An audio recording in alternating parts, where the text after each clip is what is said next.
We're talking clinical studies, cybernetic philosophy, and even historical archetypes, So much fun. all to explore this singular, pretty provocative idea that the neurobiology of the ADHD brain, the thing often framed as a deficit, well, it might actually be the perfect cognitive defense mechanism against these hyper-organized linear systems we see everywhere now. Surveillance, information warfare. That's exactly the mission. Yeah. We're really dissecting this concept of the hunter mind. It's, let's say, inherent chaos, it's self-sabotaging tendencies, especially around substance use. Right. But crucially, its unique capacity to resist standardization. Our analysis, and it's heavily informed by cybernetic principles, like you said, Yeah. it aims to reveal how the very traits that make standardized life, well, challenging. Yeah. Those might be the very strengths needed for radical, effective resistance against institutional overreach. Okay, so we definitely have a lot to cover. We're going to begin with something difficult but necessary. Looking at the consequences of chronic psychoactive drug use and self-medication on brain structure. It's the central context. Then we'll dive into the hunter versus farmer cognitive styles, how they relate to systemic control, unpack the mechanics of digital warfare specifically, how narratives get weaponized. Which is huge right now. Absolutely. And finally, look at some sophisticated strategies for resistance, harnessing these ADHD superpowers. The journey starts with understanding vulnerability. Okay, let's unpack this, starting with the stark reality of chronic substance use and self-medication in this neurotype. Yeah, we have to begin with the clinical data. And it's pretty unambiguous. The rate of substance use disorder, SUD, among adults with ADHD is, well, it's alarmingly high, How high are we talking? around 50%. Half of adults with ADHD have experienced an SUD in their lifetime. And what we see most frequently, especially among younger adults, are alcohol and cannabis use disorders. It demonstrates this deep, foundational neurobiological link to addiction. And our sources, they use this really powerful analogy to explain this severe neurovulnerability. They suggest that for someone with ADHD, their natural addiction resist rating, it's set at -50 right from birth. Wow, minus 50. Yeah. And it's not just about impulsive behavior. It's a compounding issue driven by two big factors. First, the brain's unique reward sensitivity and that impaired impulse control. And second, this crushing psychological burden of high shame. That shame piece is so key. It's that constant internal refrain of, why do I struggle with things everyone else finds simple? Or, I am just failing at adulting. Yeah, that feeling. And it leads to this desperate search for anything that provides relief or focus or just some emotional calm.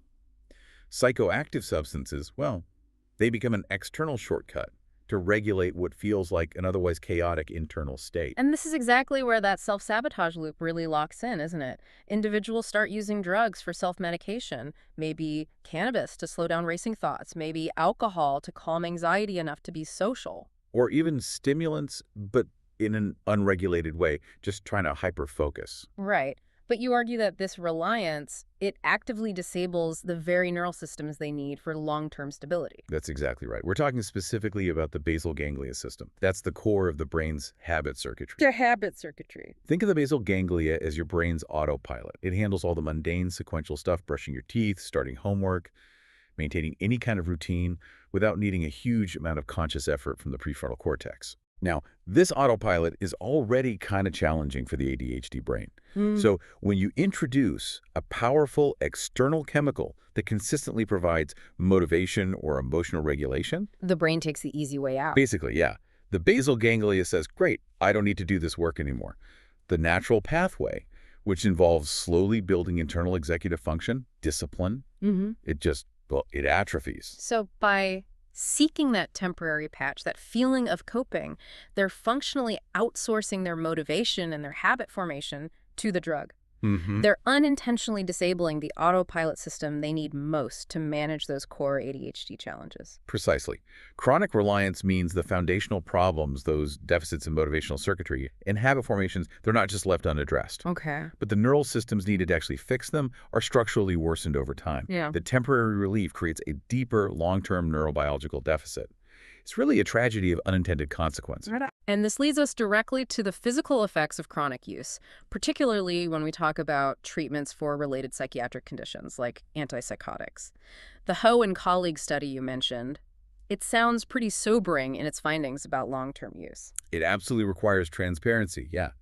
Their longitudinal research, They tracked patients over an average of 7.2 years. And what they found is that chronic use of antipsychotics, and this includes older drugs like haloperidol and newer ones like olanzapine, Okay. it was associated with measurable decreases in both gray and white matter volumes in the brain. Decreases in brain volume. Yeah. And the critical takeaway was dose dependency. Higher doses caused greater structural reductions over time. Wow, that's a physically damaging long-term consequence. Well, Requires really careful clinical practice. definitely. So it makes complete sense that because of these structural findings, the clinical consensus has shifted pretty definitively toward using the lowest effective dose, right? To manage symptoms while mitigating that long-term neuronal impact. Exactly. And beyond just structural changes, we have serious peripheral risks too, stemming from the neurochemical blockage these drugs cause.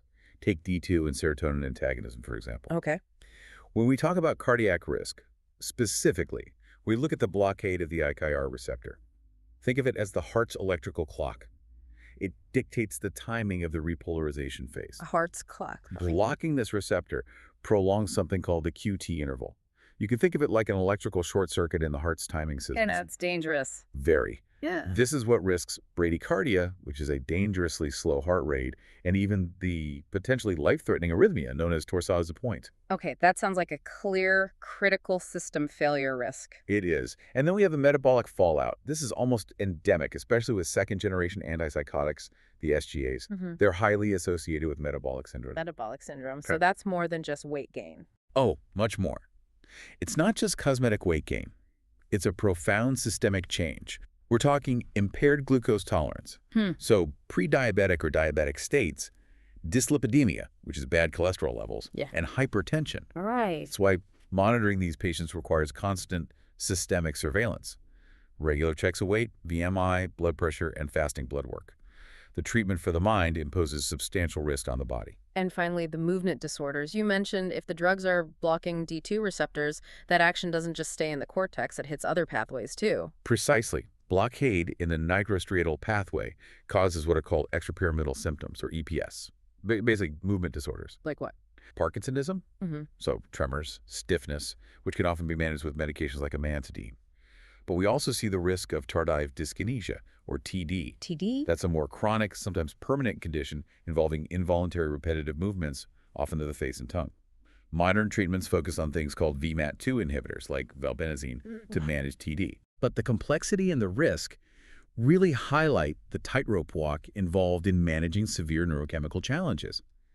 The consequence of trying to self-regulate poorly via substances is often a neurological self-defeat that mimics, or sometimes even worsens, the very conditions someone is trying to escape. Okay, so we've established that severe vulnerability. But now let's flip the script completely. Let's examine what our sources suggest is the profound, maybe structural strength of this non-standardized neurotype. Right. The idea that the ADHD brain is somehow uniquely equipped to resist standardization. Let's start with this hunter versus farmer archetype. Can you unpack that? Yeah, it's a really useful framing. It helps us understand why standardization feels so painful for some people. So the farmer archetype represents a cognitive style that's optimized for efficiency, routine, specialization. Okay, routine efficiency. Exactly. They prefer sequential tasks, predictable environments, and they really excel at damage prevention. Yeah. They're absolutely necessary for building stable, large-scale systems. Think agriculture bureaucracy, the linear structure of modern education. They fit perfectly into what some call the cathedral. So the majority of our modern societal structures, like the 9-to-5 workday, the standardized school curriculum, they're designed by and for that farmer mind. Exactly. Now, the hunter, who often aligns with the ADHD cognitive profile, is optimized for, well, for chaos. Yes, okay. They prefer dynamic, unstructured, rapidly changing environments. They excel at integrating complex, disparate information. What looks like distraction in a quiet office is actually the brain constantly scanning the periphery. They are masters of damage control. When the routine system breaks down, the hunter thrives where the farmer might panic. And what's fascinating here is how this cognitive mismatch becomes a powerful, almost inherent defense against control itself. Which brings us to cybernetics. Cybernetics, that sounds pretty academic. It can be, but the core concept of how institutions impose control is shockingly relevant to daily life. The sources call it variety attenuation. Variety attenuation. Okay, break that down for us, maybe with a practical example. Sure. Think about it this way. Variety attenuation is the system's deliberate effort to simplify the complex world into low-variety categories that the central regulator, like a government agency or a large corporation, can actually manage. Simplifying things. Right. A government bureaucracy, for instance, isn't equipped to deal with your complex, unique human story. So what does it do? It uses a 10-point application form, a drastically simplified checklist, to categorize you as Citizen A or Citizen B. Okay. Your full complexity gets attenuated, reduced into these manageable, predictable boxes. It creates this sort of functional shared delusion where people might think their choices are infinite, but in reality, they're often limited to the 3 options the central regulator defined beforehand. So the attack by the system is basically simplification, making things less complex so they can be controlled. Precisely. And the only viable defense against this kind of systemic overreach and surveillance, which ultimately seeks to measure and predict your behavior, is to maintain internal requisite variety. Internal requisite variety. What does that mean? It's basically the capacity to match the complexity of the external world with the complexity of your own internal thought processes. If the system is trying to put you in a neat little box, your mind needs to be complex enough to hold multiple boxes, multiple perspectives simultaneously. That makes you unpredictable, uncategorizable. And the ADHD brain. The ADHD brain, which is already accustomed to rapid, nonlinear thought, constantly integrating disparate stimuli, struggling to maintain a single focus. It's almost neurologically predisposed to possess this high internal variety. It's just hard to capture a mind that's constantly moving, constantly shifting. That's fascinating. So does this mean the systems are literally trying to design reality to match the capacity of their own algorithm? In many ways, yes. And the hunter mind just inherently breaks the algorithm. In essence, yeah. Systemic control is often rooted in the kind of linear, fragmented thinking that really dominated print culture and industrial organization. The hunter mind, operating non-linearly, jumping laterally across themes and ideas. It makes it really difficult to contain within standardized metrics, like corporate productivity boxes or standardized test results. It just refuses to conform to the predictable sequence. And this must feed into behavioral resistance, too. Impulsivity, resistance to behavioral inhibition, those are core ADHD traits, right? In a stable environment, maybe those lead to errors. But in an overly controlled, maybe even tyrannical or just stagnating environment, that nonconformity could be a powerful disruptive force. Absolutely. That high impulsivity and resistance can translate into a powerful disregard for established norms for the status quo. And this enables the generation of what the sources call radical structural proposals. Radical structural proposals. These are novel, high-variety ideas that really challenge the system precisely because they simply do not fit the established low-variety boxes the system prefers. The hunter can, in a sense, leverage chaos creation to force the system to acknowledge the unmanaged, complex reality it tried to simplify out of existence. Okay, but here's a potential issue. If the hunter is so non-linear and chaotic, how do they actually translate that radical high-variety idea into, a practical linear action plan? A plan that the farmer, who still needs to execute the logistics, can actually understand and carry out. That is the crucial bottleneck, absolutely. But hunter's strength often lies in initiation and rapid adaptation during a crisis. They introduce the disruptive element, the new idea. Right. But the translation often requires a complex kind of leader, someone who possesses both the hunter's chaos and the ability to master the farmer's language, the language of sequential plans, organization, spreadsheets, The bridge builder. Exactly. They have to act as the bridge, converting that radical insight back into linear, manageable steps. But crucially, steps that break the old system's assumptions. Without that translation, the hunter's energy can just dissipate as noise, as unstructured chaos. Okay, so if the hunter mind is maybe the ideal internal defense, we have to look at how incredibly sophisticated the external digital attacks on our minds have become. Our sources make this really stark statement. Social media fundamentally changed democracy. How? By moving the conversation onto platforms designed specifically for emotional virality and, frankly, toxicity. It was, you could argue, a catastrophic design flaw, really rooted in the profit motive. When platforms introduced mechanisms like the retweet button or similar share functions, it drastically increased the spread coefficient, the R0 row, like an epidemiology of narratives, regardless of whether those narratives were true, nuanced, or completely fabricated. Right. Truth didn't matter for spread. Not for the mechanics of spread, no. The analogy used is that this was like suddenly increasing the Earth's atmosphere to 80% oxygen. Everything just goes up in flames immediately. It prioritizes instantaneous emotional reaction over any kind of considered intellectual substance. And this technological structure, the one that rewards polarization and immediate emotional engagement, it's inherently conducive to authoritarianism and widespread chaos. And we saw the mental health consequences track this technological change with terrifying precision. You look at the data for teen anxieties, self-harm, suicide rates. It's stark. The curves just dramatically spike right around 2012 to 2014. And that corresponds exactly to the widespread adoption of smartphones and the saturation of these, well, toxic apps, the ones built with push notifications, endless feeds, specifically designed for addictive consumption, trapping our attention. Yes. The technology wasn't optimized for communication, really. It was optimized for continuous, shallow engagement, which inherently fragments attention. And this environment, this fragmented attention landscape, it facilitates something called hyperstition. Hyperstition, what exactly is that, it sounds like? I don't know, weaponized philosophy? That's a pretty good way to put it. It is the weaponization of fiction, essentially operating as a kind of self-fulfilling prophecy. Yeah. Control, especially sophisticated digital control, doesn't always need to lie overtly. Okay. It just needs to create an idea, a fiction, a story that gains causal power simply because enough people collectively believe in it and participate in it. Can you give an example? Sure. Imagine a narrative gets pushed, maybe subtly at first, that a specific sector of the economy is about to collapse.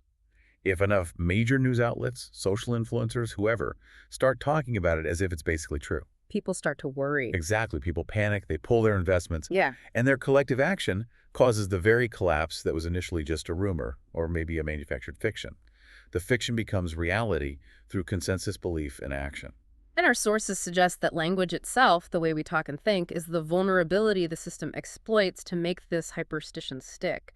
That's right. Language, while obviously essential, creates these structural weaknesses in our minds.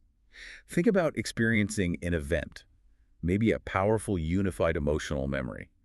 Language forces us to fragment that holistic experience into separate, linear, categorical boxes. Who, what, when, where. So when our felt unified experience clashes with the linguistic category we're sort of forced to use to describe it, that conflict generates some kind of psychological phenomenon. Exactly. That conflict generates measurable cognitive dissonance. It's like mental static. It's that feeling of, I know what I saw or felt, but the word for it feels wrong or incomplete. This dissonance primes the mind for error.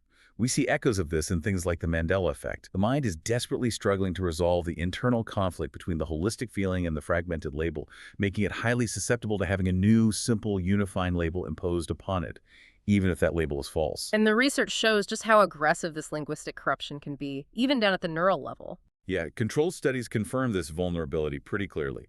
The very act of verbally labeling a unified memory echo actually dampens the holistic neural experience. Yeah. It reduces its intensity by a measurable 25 to 40%. Just by naming it. Just by putting it into a linguistic box, yeah. The moment you name it, you diminish the felt reality, making it easier to manipulate later. But the truly chilling finding, the one that really stands out, is the predictability of memory corruption using algorithms. Yes, this is where that cybernetic defense, that internal complexity becomes absolutely crucial. Linguistic conflict, that dissonance we talked about, it triggers specific predictable neural events, specifically things called N400 and LPN activity. N400 LPN. Okay, think of N400 LPN activity as the brain's internal error-checking flag.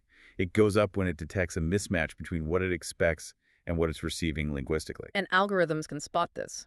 Algorithms can now track this tiny internal flag. And the staggering finding is that they can predict with 72% accuracy which individual memories are about to be successfully corrupted and replaced by false information, just by monitoring this neural flag. Wow. Memory corruption isn't random. It's becoming a systematic, mechanistic problem and, frankly, weaponizable. And if we connect this to the bigger picture, the speed of this manipulation is just breathtaking. Studies simulating simple online discussions like a forum thread, they found that 64% of individual false memories became collectively shared and adopted by the majority within just 3 rounds of discussion. 3 rounds, that's incredibly fast, like a single intense online argument. Exactly. And if the content has high emotional charge, the spread rate gets boosted by another 40%. So the goal of systemic control, in this context, is often to induce a kind of systematic collective forgetting. How? By forcing consensus and controlling the linguistic focus of the conversation until only the curated, simplified narrative remains. This just highlights the sheer magnitude of the threat. The battle is being fought, often completely unknowingly, in the language we use every day, and that hunter mind's inherent resistance to linguistic uniformity, to being boxed in, it becomes absolutely critical for survival. Right. So given this level of digital and systemic attack, what kind of individual can actually rise up and use those hunter attributes effectively? Use them to spread messages that inspire real resistance. Our sources analyze this highly complex, potentially volatile leader profile. Okay. Somebody who possesses ADHD traits, definitely language mastery, that high emotionality we see in RSD, and potentially dark triad traits. Okay, let's unpack that volatile mix a bit more, the dark triad. Narcissism, psychopathy, Machiavellianism. Why are these traits even included in the profile of a resistant leader? Why might they be effective, at least in the short term? Well, tactically speaking, they offer immediate leverage against a stagnant or oppressive system. Narcissism can provide that charismatic intensity, that unshakable self-belief you need to confidently generate high participation, compelling, cool media narratives that just cut through all the noise. Okay, charisma and confidence. Machiavellianism provides the willingness to strategically cross ethical lines, to use manipulation, calculated risk, against an administration or system that might already be doing the exact same thing. Fighting fire with fire, so to speak. In a way, yes. And that slight psychopathy, or maybe lower empathy, can offer a kind of emotional ruthlessness. It allows the leader to make difficult, pragmatic decisions that others, perhaps hampered by empathy or convention, would avoid. So these traits offer charismatic recruitment and a certain willingness to engage in hardball tactics. But our sources also focus heavily on the emotional core that fuels this type of leader. Rejection sensitivity dysphoria, RSD. Yes, RSD, which is rooted in this intense pain and a profound sensitivity to perceived injustice, is actually crucial here. While it's personally agonizing for the individual, that pain provides the necessary high emotional valence needed to rally the masses quickly. It gives the leader what the sources call a fantastic nose for justice, often fueled by a real righteous anger over oppression. This emotional energy is contagious, and it's almost necessary to ignite a movement against a system built on cold, calculating control. But the sources are also very clear that this reliance on dark triad traits offers only short-term tactical advantages.